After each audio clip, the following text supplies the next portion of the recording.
अखिलेश जी, जो आपातकाल जब देश में लगा था तो समाजवादियों की भूमिका बड़ी थी उसको हटाने में। आज की डेट में आप लोग आरोप लगाते हैं कि ये जो सरकार है एजेंसीज का दुरुपयोग करती है, आपातकाल जैसा कुछ बताते हैं कि तानाशाही है सरकार में। तो वो आपातकाल और ये जो आपातकाल है, इसमें आप किसको ज़्यादा गंभीर मानते हैं? बीजेपी ने ये कांग्रेस से सीखा है, लोगों के घर में छापा मारना, पॉलिटिकल लोगों को फंसाना। कम से कम बीजेपी ये स्वीकार करी कांग्रेस से सीखा उन्होंने। और कांग्रेस का हाल देख लीजिए आप, बीजेपी के खिलाफ कोई खड़ा हो जाएगा, उसके खिलाफ ईडी, सीबीआई, इनकम टैक्स और न जाने कौन कौन से विभाग आ जाएंगे। आज भी हम लोग आप लोग बैठे हैं, हो सकता है किसी के यहाँ छापा पड़ रहा हो ईडी का। एक दिन ईडी ही परेशान हो जाएगी छापा मार मार करके, क्योंकि इतने कागज ईडी पर हो जाएंगे, पूरा देश फंस जाएगा उसमें, कोई कारोबार नहीं होगा। और बीजेपी के लोगों के क्यों नहीं ईडी छापा पड़ रहा है? ये एक्सप्रेसवे बना बुंदेलखंड, केवल एक एग्जांपल मैं देता हूं। बुंदेलखंड एक्सप्रेसवे बना, सबसे बड़ा प्रोजेक्ट था और प्रधानमंत्री जी ने उद्घाटन किया। बारिश के दूसरे दिन ही ढह गया, उसके जो क्वालिटी थी कंस्ट्रक्शन की वो खराब थी। मैं जानना चाहता हूं इसकी ईडी, सीबीआई, इनकम टैक्स क्यों जांच नहीं हुई? वो प्रोजेक्ट क्या सस्ता प्रोजेक्ट है? और फिर जो समाजवादी पूर्वांचल एक्सप्रेसवे बना था उसकी क्वालिटी बिल्कुल बर्बाद कर दी। इन्होंने जो कहा कि उसकी राइडिंग क्वालिटी के लिए रबर मिक्स्ड विटामिन यूज करेंगे। मैं जानना चाहता हूं कि जो पूर्वांचल एक्सप्रेसवे है उसमें रबर विटामिन कितना यूज हुआ है जिससे राइडिंग क्वालिटी बेटर हो जाती। और आपने तो इंडियन रोड कांग्रेस के जो मापदंड थे, मानक थे, उन मानकों से खिलवाड़ किए। उनके मानकों से खिलवाड़ करने का मतलब है कि आप जो चलने वाले लोग हैं उनकी सेफ्टी से खिलवाड़ कर रहे हैं। जिस हाईवे का मीडियन 14 मीटर होना चाहिए था, आपने मीडियन काट दिया, आपने सर्विस लेन काट दी, आपने कोई आगे फर्दर प्रोजेक्ट नहीं बनाया, मंडियां किसानों के लिए नहीं बनाई। तो कब जांच होगी इस बात की, ईडी, सीबीआई और इनकम टैक्स की? आपने गलत एक्सप्रेसवे बना दिया। इंडियन रोड कांग्रेस के मानक से कैसे आप खिलवाड़ कर सकते हैं? और फिर यहां तो जेल में घोटाला है, स्वास्थ्य विभाग में घोटाला है, ट्रांसफर पोस्टिंग में घोटाला है।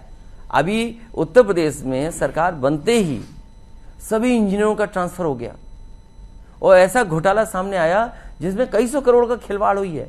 क्या उसकी ईडी, सीबीआई जांच होगी? स्वास्थ्य विभाग के ट्रांसफर हो गए, क्या ईडी, सीबीआई जांच होगी? आज स्वास्थ्य विभाग ठप है। वहां के डिप्टी सीएम को यह काम है कि जाइए छापा मारिए, घूमिए, देखिए अस्पतालों को, और आज तक किसी पे कार्रवाई नहीं हुई। जहां जहां गए वो अस्पताल नहीं ठीक हुए, ना दवाई मिल रही, ना इलाज मिल रहा है, ना जांचें हो रही हैं, अल्ट्रासाउंड मशीन बंद है, आपकी एक्सरे मशीन बंद है, ऑपरेशन की डेट के बाद डेट दे रहे हैं, आपको दवाइयां उपलब्ध नहीं है। पूरा खत्म कर दिया स्वास्थ्य विभाग।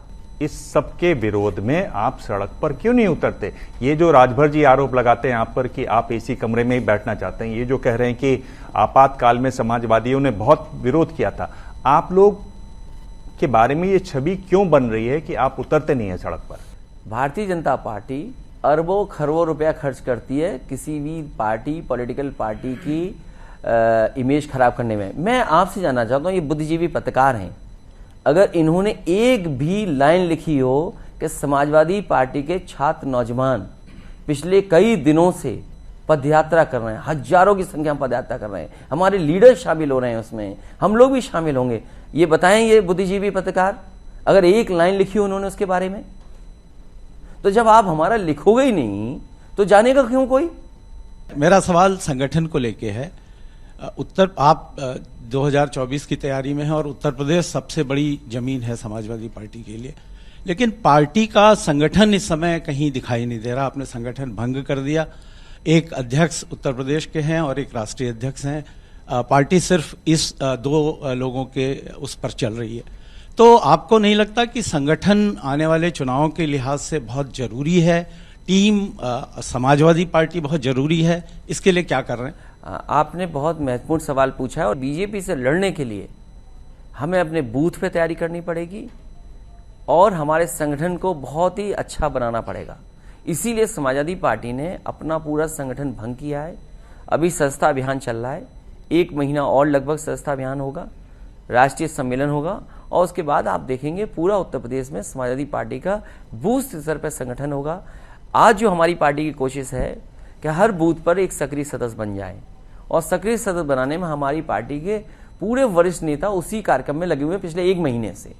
पिछले 1 महीने से और 1 महीने और हमारी कोशिश है कि उत्तर प्रदेश में कोई बूथ छूटे ना जहां पर समाजवादी सदस्य ना बन जाए, क्योंकि वोट हमारे पास है, वोट जनता देना चाहती है समाजवादी पार्टी को। केवल हमें वोट पहुंचाने का और हमारे संगठन को कम से कम जिम्मेदारी मिले कि वोट ले आए, हम भारतीय जनता पार्टी को हराने में कामयाब हो जाएंगे। क्योंकि भारतीय जनता पार्टी के अंदर इतना झगड़ा है जिसकी कोई कल्पना नहीं कर सकता। क्योंकि मंत्री नए बन गए हैं, पुराने मंत्री दुखी बैठे हैं। ये पहले मुख्यमंत्री ऐसे हैं जिनके कहने से मंत्री नहीं बने हैं, और सुनने में तो ये आ रहा है कि जितना मंत्रियों की बुराई हो उतना ही मुख्यमंत्री खुश होते हैं। तो अगर सरकार में ऐसे लोग ऐसा चल रहा हो तो शायद उत्तर प्रदेश का भला नहीं होगा। चलिए, आप उधर की भी खबर काफी रख रहे हैं, ये साहब मुझे तो उन्हीं के लोग बताते हैं, मैं कोई उनके पास नहीं जाता हूं, लेकिन जो उधर रहते हैं, मंत्री हैं, विधायक हैं, वही कई बार ऐसी बातें बताते हैं। जैसे ही घड़ी का काटा दोपहर 2:30 पे आए, बबीता जी का दिल सास बहू साजिश के लिए मचल जाए। और ये है इनकी बहू, पूरे दिन ऑफिस की टेंशन हो जाए गॉन जब ये करें अपना फेवरेट शो फ्री टाइम पे ऑन। इनकी तरह आप भी देखिए अपना फेवरेट शो अपने टाइम पर और डाउनलोड कीजिए एबीपी लाइव ऐप अपने स्मार्ट टीवी पर।